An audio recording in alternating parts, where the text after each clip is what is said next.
How does one rebuild trust once you've been discarded by a psychopath or a narcissist?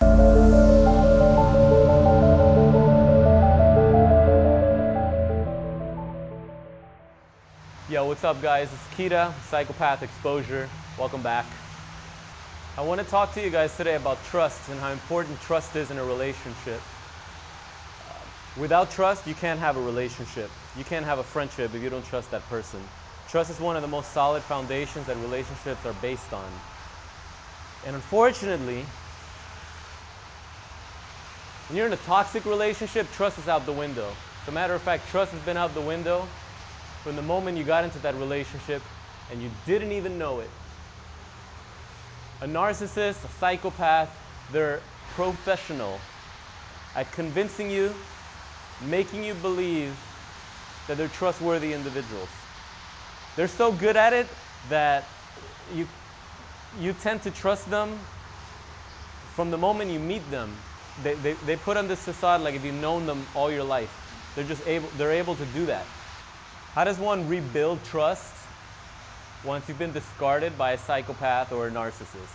How does one rebuild trust with anybody? Obviously not with them. Obviously not with them, because by now we hope that if you've been discarded by a narcissist, you're not trying to get back with them. And if you are, that's probably why you're here. Believe me, I was there too. I tried. But we're going to go a little bit further than that. We're going to talk about how do you rebuild trust with anybody, with your friends, with your families. Because you see, once you've been discarded by a psychopath, your mind is messed up. And suddenly you start seeing things in friends and coworkers, employers, whatnot, that you've never seen before. Like you become hyper vigilant, and you feel that everyone's out to get you. And those that are really trustworthy, maybe friends that you've known for like 10, 20 years that have always been there for you, you start to question their motives.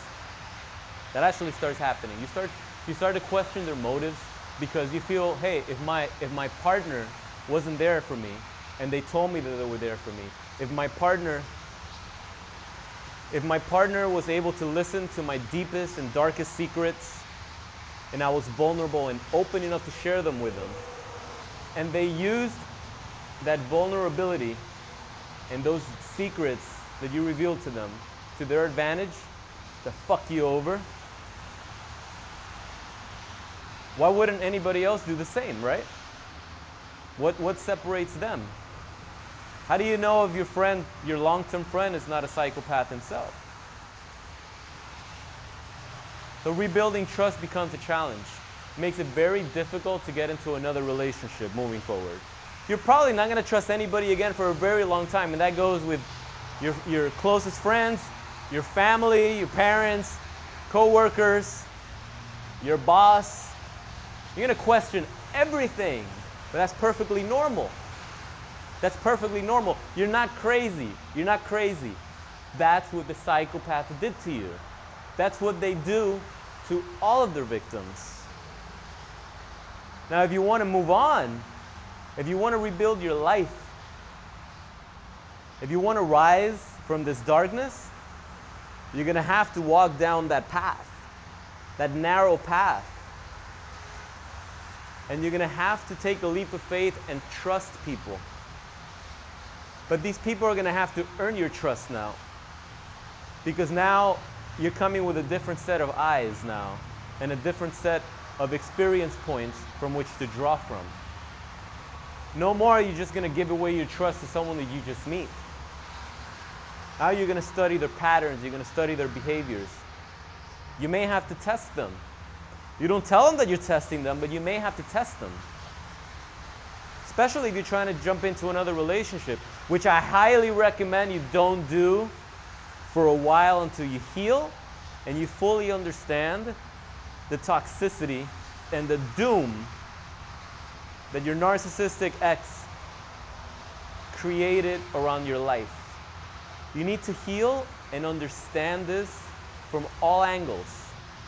Because if you don't, you're going to walk into that relationship and you may just be walking into another trap. You may just attract another psychopath because that's what you're familiar with and that's what you're comfortable with. And you have to remember psychopaths, narcissists, they're like 2 to 4% of the population. That still leaves 96% of people out there that are not toxic. Well, they may be toxic in other areas. You got drug addicts and alcoholics, but we're staying on topic right here. So how does one rebuild trust? It doesn't happen overnight. You're crazy if you think you're gonna wake up the next day and like nothing ever happened. That's impossible. Let's be real. That's impossible. How badly do you want to be in another relationship, in a healthy relationship, moving forward? How badly do you want to have a group of solid friends and allies around you that are going to help you grow and develop all the skills and all the talents that you have and help you fulfill the purpose that you were put on this planet for? How badly do you want it? Are you going to let this monster just crush you and leave you rotting and just leave you there for the dead? Because that's what happens. That's what happens. And if you don't stand up and do the work, you're going to stay there for the rest of your life. This is not something you just get over with a little bit of time.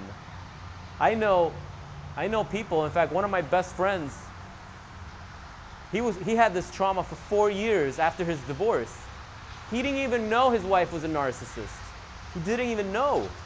And he was just going crazy for years, talking to me about it, driving me nuts. I was like, shut up already. Letting know, right?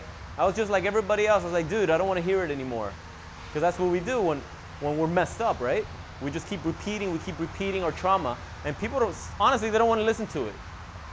But then I went through it. And as I'm telling him what I'm going through, everything started making sense in his head. He was like, oh my God, that sounds just like my ex-wife. And as I started getting better, as I started reading the books, as I started doing the work, and I started sharing that information with him, he started doing it. He started reading, he started learning. And then he figured out what he needed to do for himself to get through this trauma and to start rebuilding his life and his trust moving forward with future relationships, future partnerships. It doesn't happen overnight, guys. You have to do the work. The first thing I needed to do was take some time to heal, feel my feelings out, and give myself the clarity and mental space required for me to learn and understand what it is that I went through. Because if I don't understand what happened, if I didn't wrap my head around it, I was going to walk around for the rest of my life thinking that everybody was out to get me. And that's not true. That's not true. That's our warped, traumatic projections based on what we walked through. The second thing I needed to do was learn how to differentiate between what was my gut, my intuition, screaming at me that someone was untrustworthy and that someone was lying to me,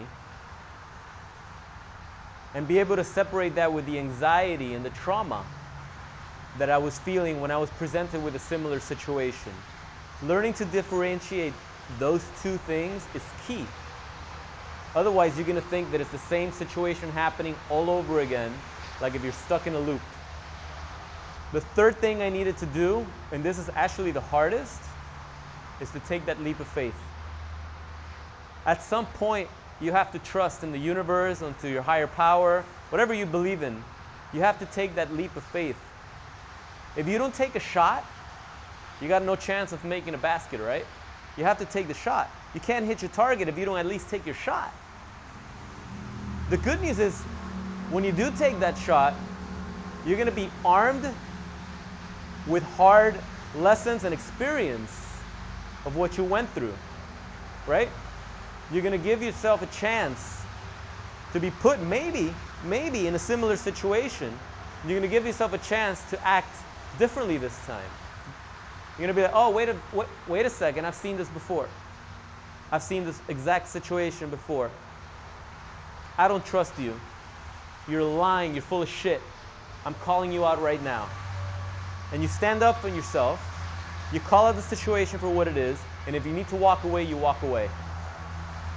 You have to give yourself that opportunity. And believe me, that opportunity is gonna come as a test to you, as a test of your strength, to see if you've really grown up, to see if you're really ready to go on to the next level.